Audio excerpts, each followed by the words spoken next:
Boa tarde, a paz do Senhor, povo de Deus. Aqui estou novamente no monte, em obediência ao Senhor, em obediência àquilo que o Senhor me pede e tens me alcançado. Amém? E quero outra vez trazer uma mensagem aqui, uma palavra para os irmãos e também para mim. Porque também eu necessito de Deus, também eu necessito da palavra de Deus e de que Deus me dê a direção, me dê a mensagem, a palavra, mas também que Ele me dê o entendimento, o discernimento sobre ela, tanto a mim como a vós outros.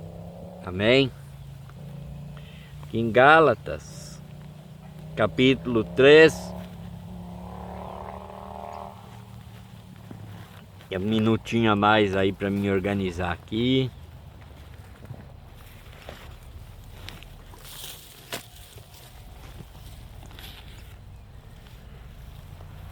Gálatas capítulo 3, versículo 2 em diante.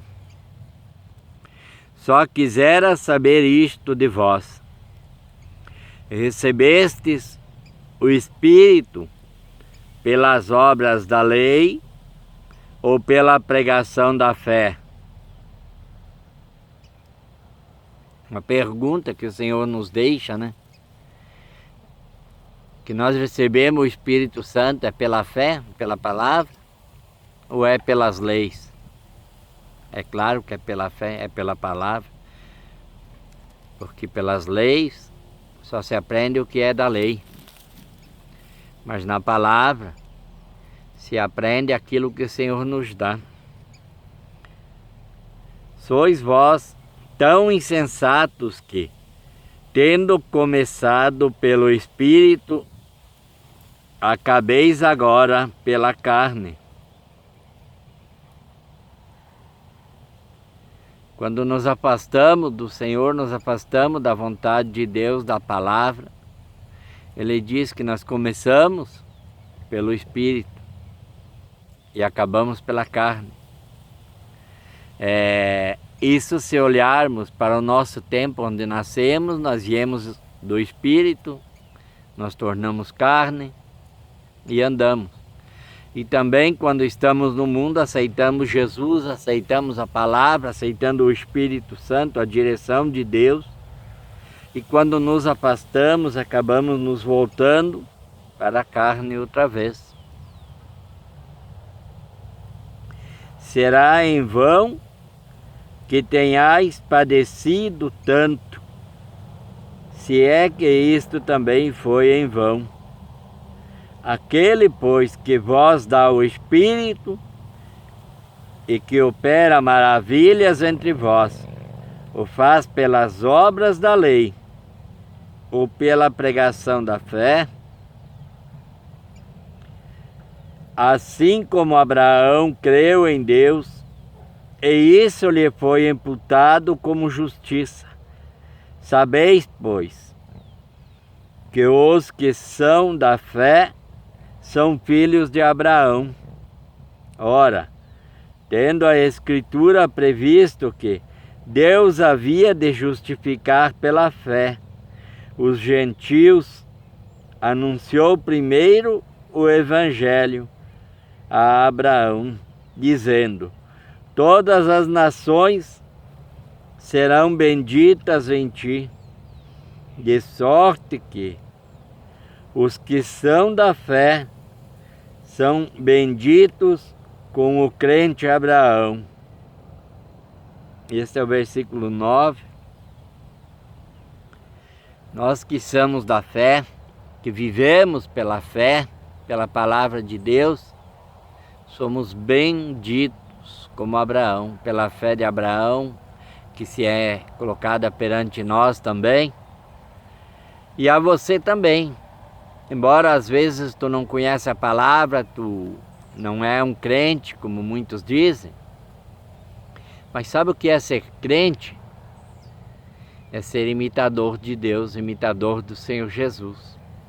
É evitar o pecado, evitar a mentira, evitar a falsidade, evitar a calúnia, evitar a prostituição, evitar os vícios, evitar os crimes. Isso é ser crente. Mas tem o outro lado. É receber do próprio Deus o galardão, a vitória. Glória a Deus. Isso é maravilhoso. Saber que quando nós aceitamos a palavra do Senhor e vivemos sobre ela, colocamos nossa vida, Ele nos promete ser abençoado, não somente nessa vida, mas para toda a eternidade, na glória eterna junto ao Senhor. Amém? Isso é maravilhoso, muito bom. Não tem ideia do que é ser crente. Sabe por quê? Porque a certeza de que Deus é conosco é quando nós passamos por lutas. Porque aí nós sabemos que tem uma luta, mas ali na frente tem uma vitória que o Senhor está nos entregando. A vitória que Deus nos coloca em nossas vidas. Nós temos a certeza do caminho certo, é nas lutas, é no deserto. Por quê? Porque sem luta não existe vitória. Se nós vivermos na vida, na carne, caminho largo, nós praticamente temos bem pouquinhas lutas. Mas nós nunca estamos firmes no Senhor, nunca temos uma vitória que vem de Deus. Porque a vitória que vem da carne, que vem nesta vida, são passageiros. Pode olhar que tem tantos milionários aí, empresários poderosos, se acham poderosos, porque poderoso só tem um que é Deus. Mas quando vem uma dificuldade grande ou uma enfermidade, eles gastam tudo, às vezes até mesmo perdem tudo, o que lutaram para ter, para tentar se livrar daquele problema. Enquanto que nós, pela fé, nós clamamos ao Senhor, Ele nos dá a cura do câncer, da AIDS, desse Covid que está matando pessoas aí em todos os cantos, dizem que é o Covid. Mas isso, o cristão que está preparado, o Senhor está recolhendo. Os que não estão, ainda permanecem aqui. E as pessoas do mundo sofrem com a dor, não querem, mas pagam o preço. Por quê? Porque elas nunca olharam para Deus e olharam para aquilo que eles conseguiam, para o bens material, para o dinheiro, para aquilo que eles valorizavam. E de repente, tudo que eles construíram e fizeram, acabaram não salvando a própria vida, porque faltou Deus, faltou Jesus, faltou o Espírito Santo. Amém? Glória a Deus. E se você olhar, muitos são os que vão para a igreja, aceitam Jesus, e começa a vir luta e já desanimam, se levantam, falam besteiras, falam contra Deus, que foram para a igreja, só tem luta. Mas é o melhor caminho certo que você está, é quando vem as lutas. Porque se tu olhar para José, ele trabalhava lá com seus irmãos no campo, cuidando das ovelhas do pai, lidando na lavoura. E Deus escolheu ele. E para ser provado, os seus irmãos de inveja, de ciúme, chegaram a o vender como escravo para seus primos ismaelitas. Foi levado ao Egito como escravo, lá também esteve preso, mas se tornou governador, porque ele não desfaleceu na fé. Davi cuidava as ovelhas de seu pai. Quando um homem de Deus visitou sua família para o consagrar um dos filhos a rei, o pai trouxe todos os filhos mais bonitos, mais bem preparados, estudados, formados, provavelmente, se fosse nos tempos de hoje, diria aqueles de faculdade que são mestres. Mas o profeta de Deus olhou a todos e disse: acaso acabaste teus filhos? Porque nenhum destes o Senhor me mostrou. Aí depois lembraram do pequeno Davi que estava no campo cuidando das ovelhas. Aquele que em segredo matou o leão, matou o urso para defender as ovelhas. Quando ele se chegou, e aí foram chamar, ele foi ungido a ser o próximo rei. Davi, o coitadinho, quando todos fugiram do gigante, seus irmãos e todo o exército, se amedrontavam e negavam a fé e a coragem, ele veio pequenininho, ficou no meio deles, foi orando, foi indo ao monte orar, buscar de Deus, consagrou ao Senhor e voltou e enfrentou o gigante Golias. E com uma pedra e uma funda, ou seja como for, o nome que você diz àquele, ele matou o gigante. Mas ele também teve muitos erros, muitas falhas. Mas permaneceu perante Deus, segundo a vontade de Deus, e se tornou rei. Se você olhar para Isaías, o maior dos profetas, viveu levando a palavra, fazendo acontecer milagres e mais milagres por onde ele passava. Mas também teve que fugir nas lutas, se esconder na caverna. Foi tratado, sustentado por corvos, abutres, que levaram carne e pão para ele. E daí até que chegou a hora que o Senhor falou com ele e ele voltou à luta e venceu. Gideão era o menor de sua casa, a sua família a menor de todas no lagar. Plantavam na lavoura, faziam tudo e na hora da colheita os inimigos vinham, colhiam tudo e eles tinham que se esconder para não morrer. Até que um dia o Senhor falou com ele: ei, eu sou contigo. E aí ele reclamou: como o Senhor é comigo, se tudo isso está acontecendo? O Senhor falou a ele: vai nesta tua fé e age. E ele foi, agiu a fé perante a palavra de Deus e venceu os midianitas. Colheu, tirou a colheita que os inimigos estavam tirando dele, pela fé. Ele foi e salvou ele e toda a família. Assim é com todos os grandes na Bíblia Sagrada.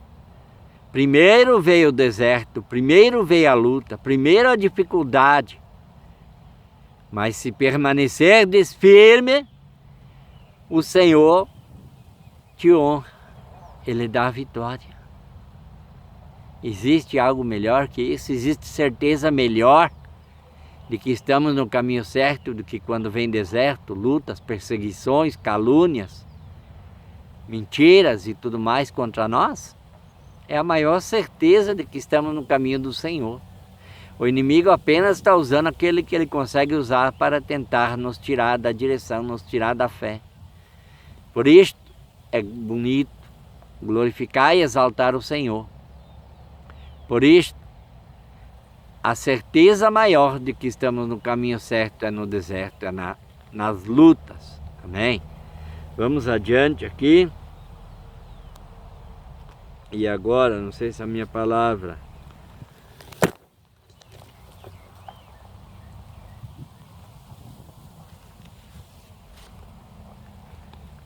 Só um instante, porque a minha palavra saiu do lugar, enquanto eu estava aqui falando.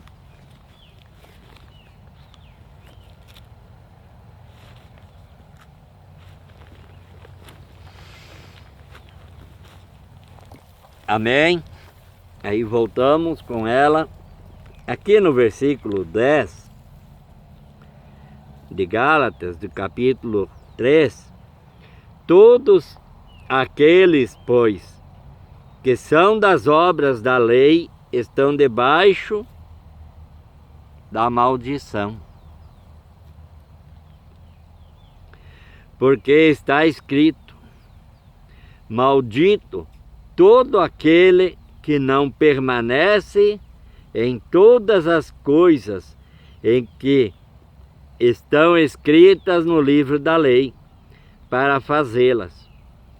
E é evidente que pela lei ninguém será justificado diante de Deus, porque o justo viverás pela fé. Ora, a lei não é da fé, mas o homem que fizer estas coisas por elas viverá. Cristo não nos resgatou da maldição da lei, fazendo-se maldição por nós, porque está escrito: maldito todo aquele que for pendurado no madeiro, para que a bênção de Abraão chegasse aos gentios por Jesus Cristo,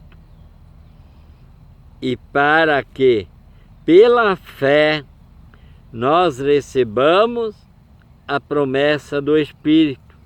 Glória a Deus, aleluia. Olha Jesus, você acha que você aceitou Jesus, você é um crente, você está passando por lutas, por diversidades, perseguições, como eu falei antes. Agora tu imagina o seguinte: você é um pecador, fez tudo errado uma vida toda. Quando eu falo para você, eu falo para mim também. Até conhecer Jesus, a gente só sabia fazer o que era errado, só, e achava que estava certo, correto? Agora você olha a Bíblia do princípio ao fim e tenta encontrar alguma coisa errada que Jesus fez. Tu não vai encontrar. É tudo perfeito. A cura, o milagre, a libertação, tudo. Mas, se você olhar na hora que ele foi levado perante Pilatos, o que o povo escolheu? Quando ele perguntaram para escolher entre um bandido, um ladrão, e a Jesus, o qual eles queriam que crucificasse e o qual que fosse solto. O povo preferiu o ladrão, o bandido. Jesus, sendo inocente, ele foi crucificado, morto, sepultado, mas ao terceiro dia ele ressuscitou e vivo está. Isso por nós. Então, antes de você olhar as lutas que está passando e reclamando, lembra de Jesus. Só que ele disse que nós somos como ovelhas, que mesmo se formos inocentes, nós não tentamos provar que somos. Nós vamos como ovelhas, carneiros, mudos para o matadouro. Porque para o mundo, para a justiça dos homens, quanto mais nós tentarmos provarmos que somos inocentes, mais ele se aproveita, mais ele nos condena. E não é diferente se você olhar hoje para o mundo, para a política. Nós não vimos milhares e milhares de pessoas gritando o nome de uma pessoa que roubou, escandalizou o Brasil em nível nacional, roubou, fez e desfez, estava preso como bandido. E o povo ainda hoje grita que quer a libertação dele. Está vendo como você está errado? Você prefere o ladrão do que aquele que está fazendo certo e não se prova nada contra. Mas isso é bíblico. O próprio Jesus foi condenado sendo inocente e o bandido foi solto. Não é assim? A política é a mesma coisa. Se entra um político honesto, evangélico, se torna candidato e vai para disputar uma eleição, dificilmente ele consegue votos. Por quê? Ele não mente, ele não inventa. Aquilo que ele fala é a verdade, é o que é certo. Ele não vai mentir, ele não vai te enganar para conseguir voto. Ele não vai comprar você para ter direito para chegar lá. E se você se vende, se corrompe na política, imagina com Deus, que você não vê. Você sabe que tem, que existe, mas você não olha. Então imagine ali se tu não se corrompe. Porque às vezes pela fé tem luta. Às vezes o inimigo chega com uma oferenda tão pouca coisa e você aceita. E aí tu pensa que tem vitória. Na verdade, tu está trilhando o caminho largo para o inferno. Porque a palavra de Deus é fiel e ela não volta vazia. Amém? Tem mais um pedacinho, versículo 15. Irmãos, como homem falo. Se a aliança de um homem for confirmada, ninguém a anula nem a acrescenta. Ora, as promessas foram feitas a Abraão e à sua descendência. Não diz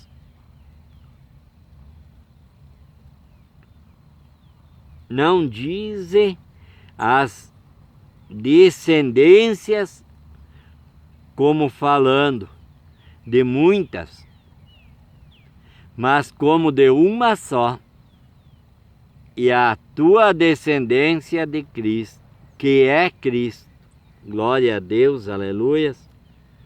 Que se nós formos olhar aqui já no versículo 26, porque todos sois filhos de Deus pela fé em Cristo Jesus. Porque todos quanto fostes batizados em Cristo, já vos revestistes de Cristo. Nisto não há judeu nem grego, não há servo nem livre, não há macho nem fêmea, porém todos vós sois um só em Cristo Jesus. E se sois de Cristo, então sois descendências de Abraão e herdeiros, conforme a promessa. Glória a Deus, aleluias. Olha a promessa como ela é. Agora, quando ele fala em ser batizados, não é aquele batismo que você conhece de uma criança nasce, dali a pouco leva até o padre, joga um pouco d'água nela e batiza. O batismo da palavra de Deus, ele significa arrependimento de pecados. Agora tu imagina um bebê que nem sabe por que estão molhando ele, se ele vai se arrepender do quê? Se ele acabou de vir ao mundo, ele não passa de um anjo. Então o batismo é depois, o próprio Jesus nos deu o exemplo. É depois que tu tem um discernimento. Em algumas passagens na Bíblia fala que uma criança deve ser batizada após os 12 anos de idade, não antes. Porque aí ela já sabe o que é certo e o que não é. Amém? Eu quero deixar essa mensagem para você pensar, refletir em tua vida e ver se tu quer o caminho estreito, a vida eterna com o Senhor Jesus, na glória eterna, ou se tu quer apenas as coisas materiais deste mundo, a qual quando tu partir daqui, que apagar, a tua vida acabar, tu não leva nem a roupa, ou melhor, nem o corpo tu leva. Porque a palavra fala que a alma, o espírito, ou vai para a vida eterna com o Senhor, ou no lago de fogo com enxofre com Satanás. Somos nós que decidimos. Então o batismo é compromisso. O batismo é decisão. É você estar andando, é a mesma comparação que tu está andando numa rua reta, ampla, boa, de repente tu para, pensa, analisa e resolve mudar o teu caminho, dar meia volta. Tu não vai mais por aquele caminho. Assim é ser batizado. É você estar num mundo de pecado, de crime, prostituição, roubos, adultérios, criminalidade, drogas e tantos outros. E você parar, refletir e dizer que a partir de agora eu vou servir Jesus. Aí você muda totalmente o teu caminho. E se volta ao Senhor e a partir dali Ele te abençoa, te guarda. E não importa o que os outros vão te falar sobre teu passado. Porque para Deus, a partir dessa decisão que tu toma, o Senhor pega e apaga todo o teu passado e começa a escrever uma nova história, um novo livro perante Deus. Amém? Glória a Deus, que o Espírito Santo de Deus possa trabalhar em tua vida, o Senhor Deus possa ser glorificado e exaltado em tua vida, na tua casa, na tua família, em tua empresa, e tu passe a ter realmente vitória, mas vitórias verdadeiras, aquelas que vão para a glória. Amém? Que eu quero mostrar para vocês onde eu estou no monte, realmente, para que vocês vejam que não estamos aqui perdendo tempo. Aqui é uma lavoura.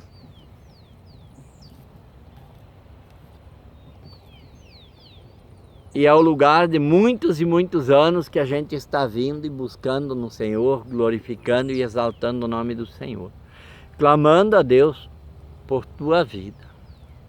Orando, apresentando vocês a Deus. E eu tenho a certeza que Deus não nos traz em vão. A última mensagem daqui atingiu 5, 6 pessoas que nos mandaram mensagem, que a mensagem falou direto com elas. Por isso que eu falo, quando Deus nos dá a direção e nos pede para aqui estar, é porque Ele quer falar ou é conosco, ou é com você. Sempre existe alguém que Ele marcou e nesse instante está sendo selado e está mudando a história, está sendo curado, está sendo liberto. E muitos, até mesmo nas prisões, são alcançadas, porque estas mensagens vão para as redes sociais, vai no canal do YouTube, onde anda pelo mundo todo, e como Facebook, WhatsApp, é a mensagem, a palavra de Deus. Tenho feito a minha parte. E sei que quando o Senhor fala comigo é porque Ele está querendo alcançar mais um, como me alcançou um dia. Ainda nesses dias estarei fazendo um vídeo, colocando tudo o que eu já passei desde os 5 anos de idade. Para você saber o que é deserto, o que é luta, e saber por que o Senhor nos alcançou e por que estamos aqui hoje. Amém? Glória a Deus. Que o Espírito Santo de Deus te alcance, te almeje e possa te tocar no teu coração para te convencer e mudar a tua história em nome de Jesus. Amém? Glória a Deus.